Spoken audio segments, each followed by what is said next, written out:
A Gênese, Allan Kardec. Os milagres e as predições segundo o Espiritismo. Capítulo 13. Característica dos milagres. Deus faz milagres? 15. Quanto aos milagres propriamente ditos, nada sendo impossível a Deus, Ele sem dúvidas pode fazê-los, mas será que Ele faz? Ou, em outros termos, Ele derroga aquelas leis que Ele estabeleceu? Não cabe ao homem prejulgar os atos da divindade nem de subordinar a fraqueza do seu entendimento. Entretanto, diante das coisas divinas, nós temos como critério para o nosso julgamento os próprios atributos de Deus. Ao soberano poder ele reúne a soberana sabedoria, donde se deve concluir que não faz nada de inútil. Por que então ele faria milagres?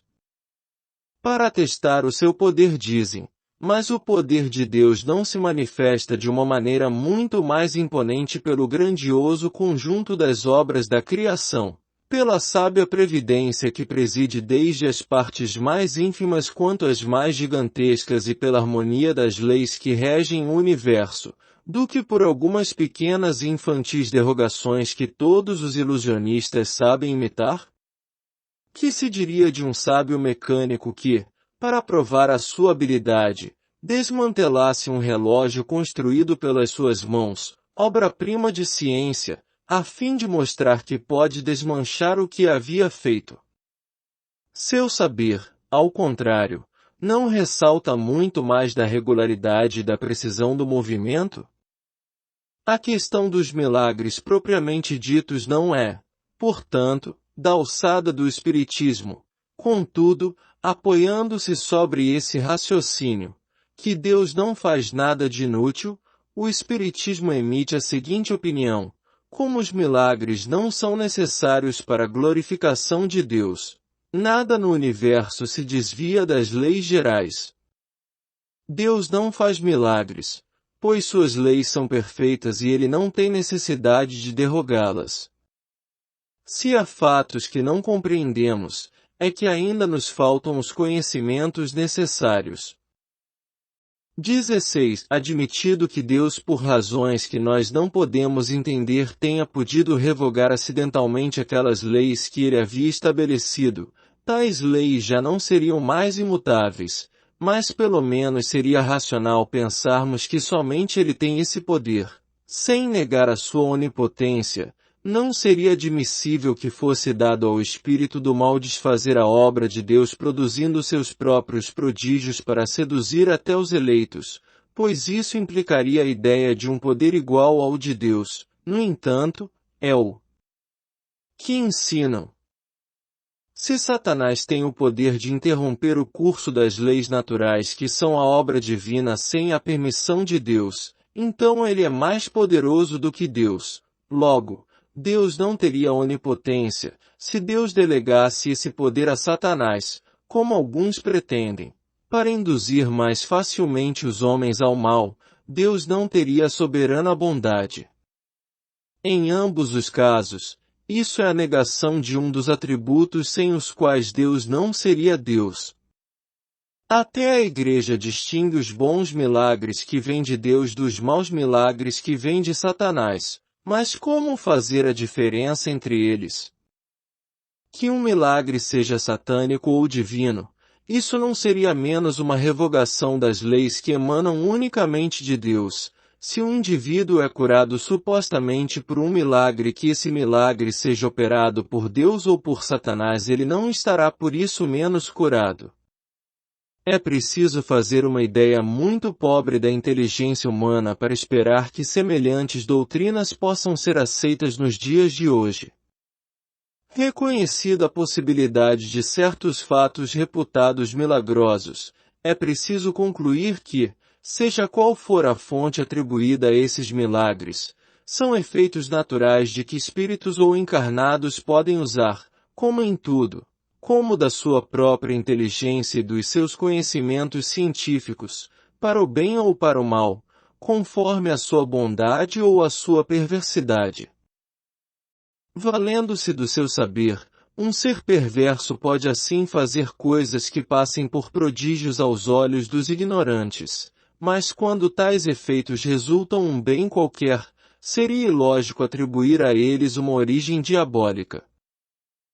17. Mas, dizem que a religião se apoia em fatos que não são nem explicados e nem explicáveis.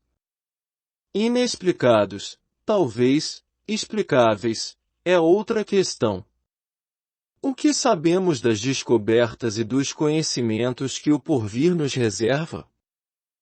Sem falar do milagre da criação que é sem contestação o maior de todos e que agora retornou ao domínio da lei universal, não vemos hoje se reproduzirem através do magnetismo, do sonambulismo, do espiritismo, os êxtases, as visões, as aparições, a visão à distância, as curas instantâneas, as suspensões, as comunicações orais e outras com os seres do mundo invisível, fenômenos esses conhecidos desde tempos imemoráveis, considerados antigamente como maravilhosos e atualmente demonstrados como pertencentes à ordem das coisas naturais, de acordo com a lei constitutiva dos seres?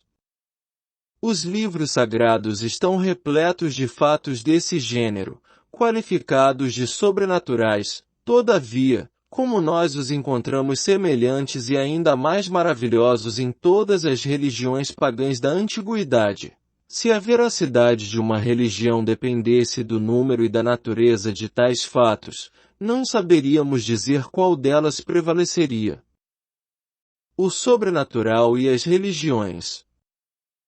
18. Dizer que o sobrenatural seja o fundamento necessário de toda religião e que ele seja a pedra angular do edifício de toda religião é sustentar uma tese perigosa, se apoiarmos as verdades do cristianismo exclusivamente sobre a base do maravilhoso.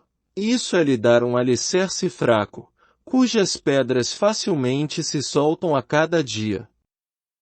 Essa tese de que eminentes teólogos se fazem defensores conduz direito a essa conclusão que em breve já não haverá mais religião possível, nem mesmo a religião cristã, se aquilo que é visto como sobrenatural for demonstrado como natural. Pois, por mais que se acumule argumentos, não se consegue sustentar a crença de que um fato é miraculoso, quando ficar provado que ele não é. Ora, a prova de que um fato não é uma exceção às leis naturais existe quando esse fato pode ser explicado por essas mesmas leis, e que, podendo ser reproduzido por intermédio de um indivíduo qualquer, deixa de ser privilégio dos santos. Não é o sobrenatural que é necessário às religiões, mas sim o princípio espiritual, que elas costumam confundir erradamente com o maravilhoso, e sem o qual não há religião possível.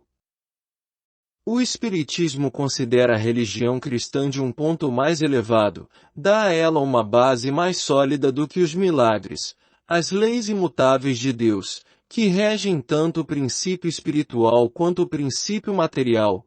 Essa base desafia o tempo e a ciência, pois o tempo e a ciência virão sancioná-la.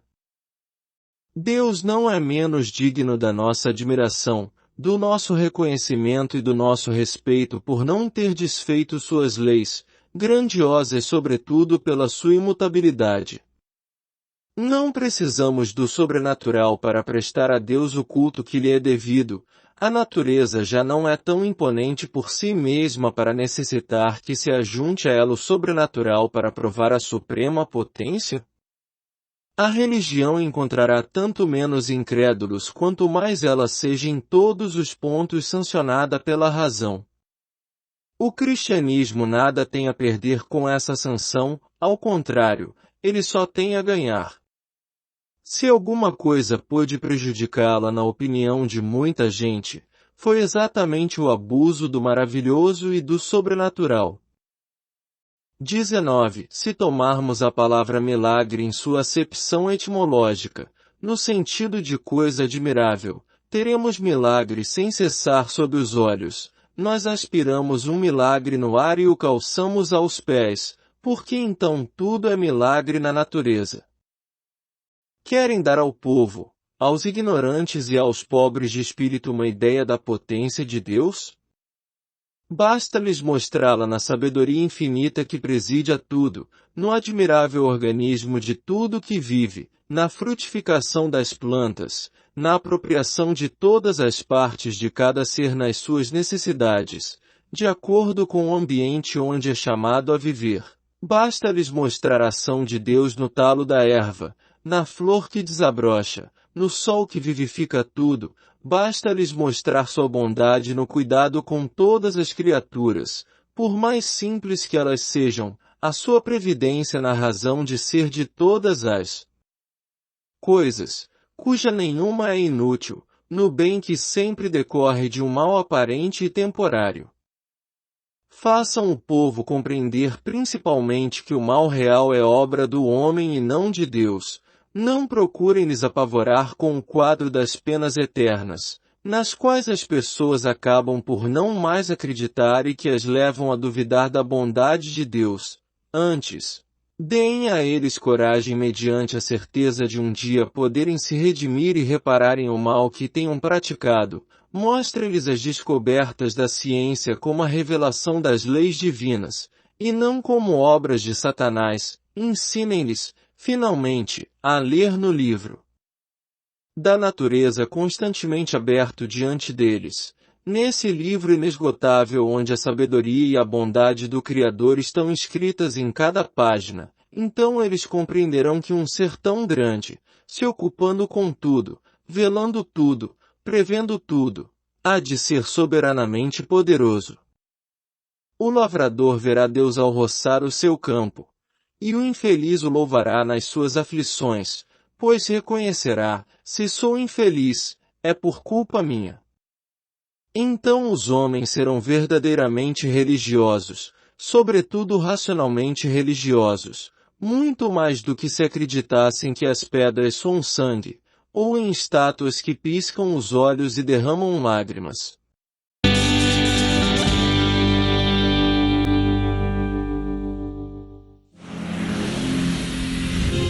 A América Latina se comove com acontecimentos inexplicáveis que geram intriga, medo, desconfiança, mas sobretudo espanto.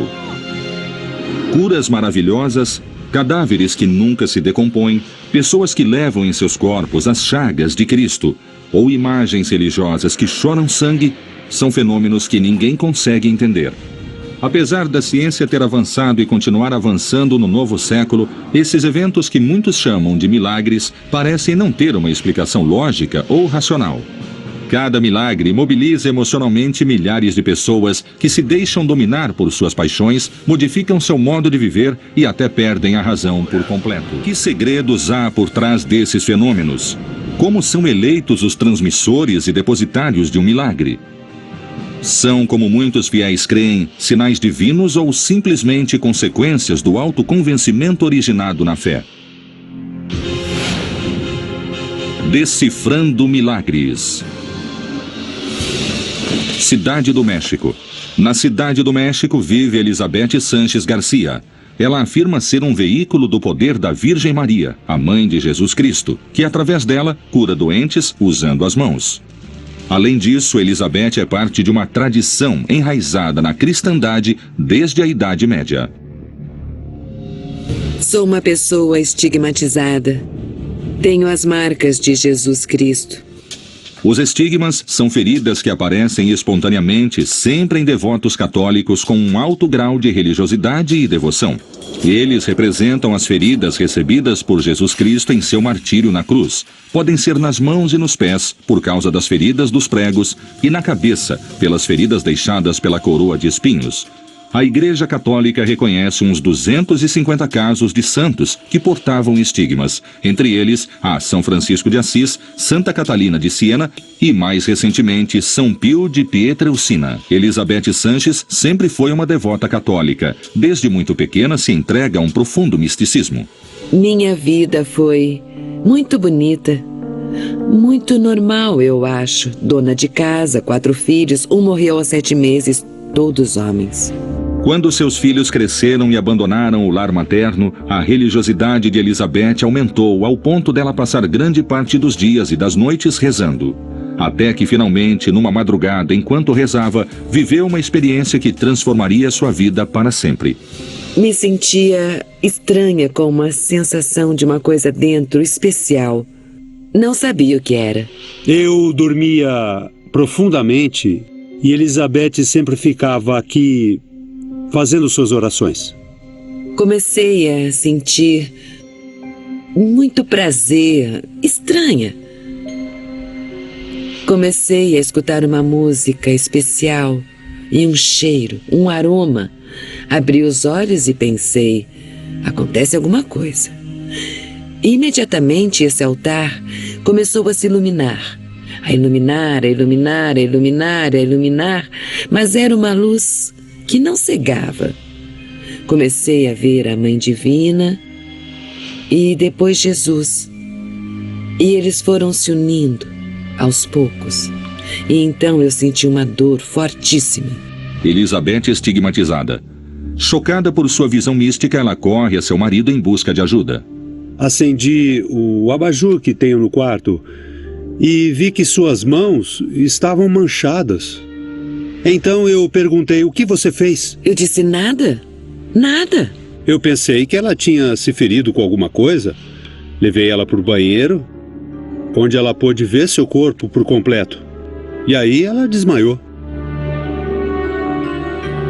Depois veio um médico que trouxe uma pessoa, fez os exames e me disse, os estigmas de Elizabeth são reais.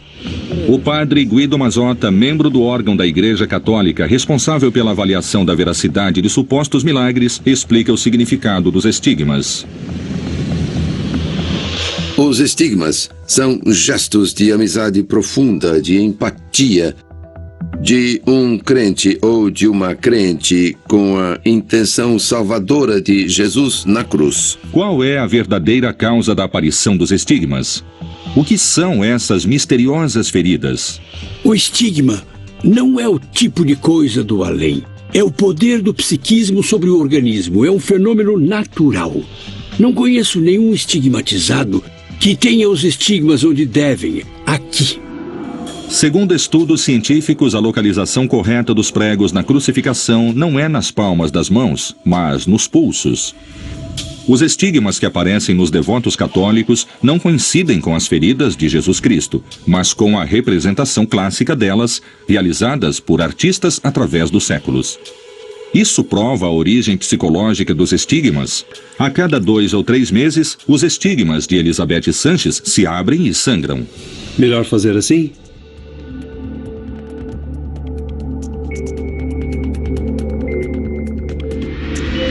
Às vezes é muito e mancha tudo. Agora tá pouco. Os estigmas são um sinal sobrenatural? Qual é a relação entre esses estigmas e os supostos poderes de cura de Elizabeth? Existe alguma explicação científica para esse fenômeno? Ou estamos diante da presença de um prodígio místico existente desde a Idade Média? Elizabeth Sanches, a estigmatizada do México, recebe em sua casa grande quantidade de doentes que buscam cura. A princípio, Elizabeth escondia seus estigmas, mas atualmente os mostra em público. Dessas pessoas que ostentam muito ou então exibem muito seus estigmas, podemos duvidar. Aliás, devemos duvidar. Pessoas em situações desesperadoras, com doenças incuráveis ou impossíveis de se diagnosticar, por não receberem soluções por parte da medicina tradicional, põem suas esperanças na existência de milagres. E Elizabeth se oferece para interceder diante da Virgem Maria e de Jesus Cristo para obtê-los.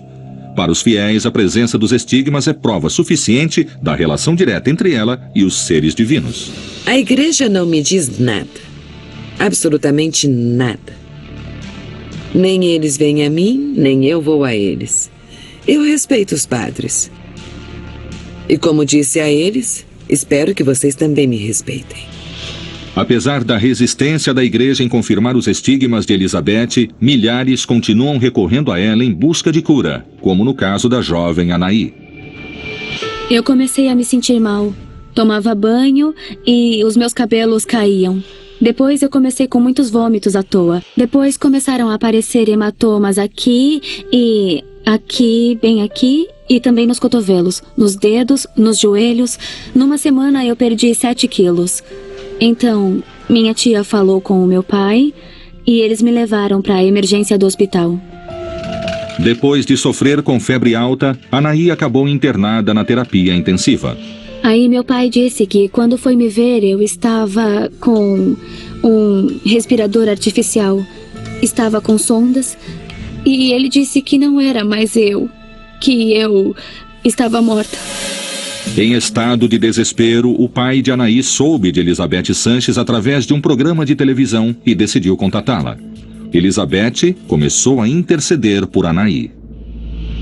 A irmã Elizabeth disse que falava com a Virgem e que ela dizia que eu ficaria bem. Poucos dias depois de ter começado a ser atendida por Elizabeth, o estado de saúde de Anaí começou a ser revertido sem nenhuma explicação aparente. Todos começaram a dizer que eu era um milagre. Então eu falei com o meu pai e ele disse que sim, que eu era mesmo um milagre, porque Deus não me levou. E aqui estou eu. É uma coisa que eu agradeço a Deus, a Virgem e a irmã Elizabeth, porque ela intercedeu por mim. Em nome do Senhor Jesus Cristo e da Divina Mãe, peço que abençoe a sua filha. Amém, amém, amém, amém. Atualmente, a Igreja Católica hesita em admitir a existência de milagres, enfatizando o poder da sugestão. Geralmente, se uma pessoa acredita que está se tratando com um bom médico, os resultados curiosamente são importantes. Talvez porque a própria pessoa, através da mente, vai preparando sua própria cura. Se entende perfeitamente que essa sugestão, ela parte da pessoa que se permite receber um benefício, mesmo que o outro seja uma fraude. Qual é a explicação para curas como essa? Por que existem doenças que aparecem sem motivo e desaparecem da mesma forma, desconcertando os médicos? Será essa a prova da existência dos milagres nos tempos em que vivemos? Ou por acaso a mente humana é tão poderosa que através da sugestão cura o corpo de graves doenças? Poderia estar também no poder da mente humana a origem dos estigmas de Elizabeth? Que respostas poderiam surgir após uma série de exames científicos? Elizabeth Sanches, a estigmatizada do México, afirma curar doentes usando somente as mãos, canalizando através de seu corpo o poder milagroso da Virgem Maria e de seu filho, Jesus Cristo. Uma das curas aparentemente milagrosas realizadas por Elizabeth é a do menino Lúcio Emiliano, que com apenas 2 anos de idade começou a exibir uma série de sintomas graves que levaram seus pais a interná-lo com urgência num hospital. Tiraram o sangue dele e começaram a furá-lo de todos os lados. Ele teve que enfrentar muitos médicos e enfermeiras desde muito pequeno. Fizeram uma punção lombar e só me perguntaram: você é a mãe do Emiliano? E eu disse sim. E aí me disseram: já sabemos o que seu filho tem. Ele tem leucemia. E eu disse: a doença está muito avançada? E aí me disseram: não, senhora, aqui não se trata de saber se está avançada. Ele tem câncer e ponto final. Então o meu mundo caiu porque normalmente sabemos que o câncer é sinônimo de morte. Emiliano, com sua pouca idade, começou os difíceis tratamentos para combater o câncer. Tinha dias em que faziam quimioterapia até 3 vezes por dia. Ele tinha todas as veias arrebentadas. Já não tinha mais lugar onde furarem. E eu dizia: pro seu bem. E ele me dizia: não, você deixa eles me machucarem. Saindo da radioterapia, a gente não tinha trégua para fazer nada por ele. Foi aí que eu soube da senhora Elizabeth. As pessoas vivem a incerteza. Vivem sempre no medo do que possa acontecer. E quando têm uma preocupação ou entram em uma crise que não podem resolver, pedem a intervenção de algo mais. Um milagre muda a relação. Passa você da angústia à segurança. O desespero gerado por uma doença terminal leva as pessoas a se entregarem a soluções milagrosas e nelas entra em jogo a fé que o doente tem no administrador do suposto milagre. Ao mesmo tempo, a fé depositada pelos doentes nos poderes do curandeiro poderiam ativar processos cerebrais positivos que ajudariam a reverter seu problema de saúde. Com o filho diagnosticado de um câncer terminal, Rebeca Carranza pediu ajuda de Elizabeth Sanches, a estigmatizada do México, buscando seus poderes de cura. Ela me disse que eu não me preocupasse, que estaria tudo bem. Fez uma oração, pegou a cabeça dele, e quando pegou a cabeça dele, ele quis sair. E eu vi porque ele tinha medo. Então ele me disse, senti como se Deus tivesse falado comigo. E aí eu voltei a ter fé. Voltei a ter fé porque eu já havia perdido. Uma pessoa teria que ter uma vida particularmente especial para poder curar outra.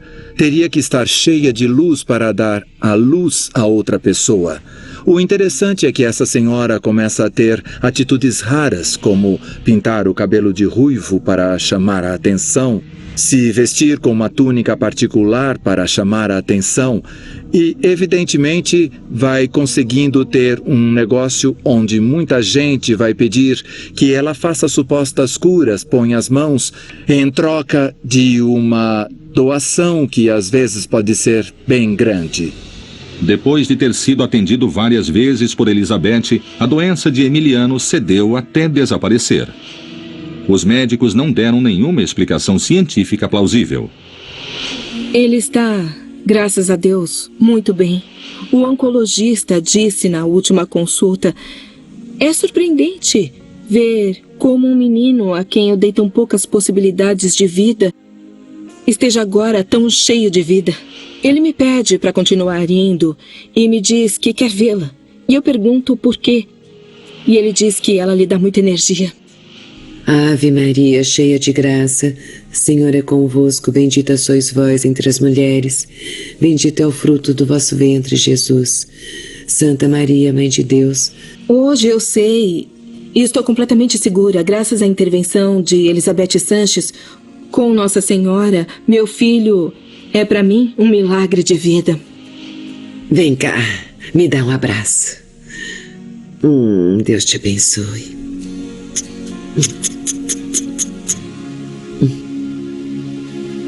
Vai com Deus.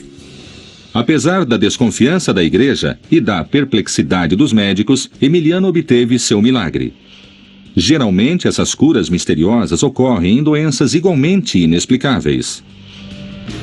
De qualquer forma, acabam não comprovando a origem dos estigmas de Elizabeth Sanches.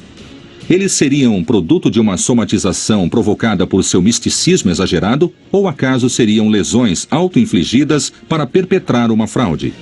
Ou seria Elizabeth uma verdadeira eleita por Deus? Ao longo da história apareceram vários casos de portadores de estigmas. As explicações para tais fenômenos são várias: doenças da pele, autoagressões, somatizações provocadas por delírios místicos e, em alguns casos, fraudes elaboradas. Elizabeth aceita se submeter à análise clínica para comprová-lo. Há quanto tempo começaram a aparecer as suas lesões? Há uns 9 anos, num 6 de maio. Elas causam dor? Claro que sim. Diferente das feridas comuns, os estigmas não cicatrizam, mas não infeccionam. Geralmente se abrem por períodos intermitentes nas pessoas para logo voltarem a fechar. Então vamos examinar as lesões. Vamos tirar uma pequena amostra e eu vou tentar não te machucar, tá? Qualquer dor, me diga imediatamente.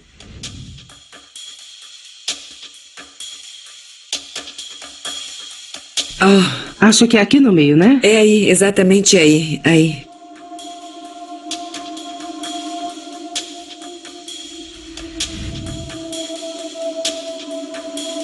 Essa forma que ela toma em você aparece assim, sozinha? Sim, se abre. Se abre. E abre assim todos os dias, todos os dias. Então eu deixo assim. E você, então, sabe o que a desencadeia? Sei. O que é? A oração. A doutora Michelle Roa tira amostras de sangue das feridas de Elizabeth para analisá-las. Essa área é muito sensível, não é? É sim, muito, muito. Até saem lágrimas dos olhos.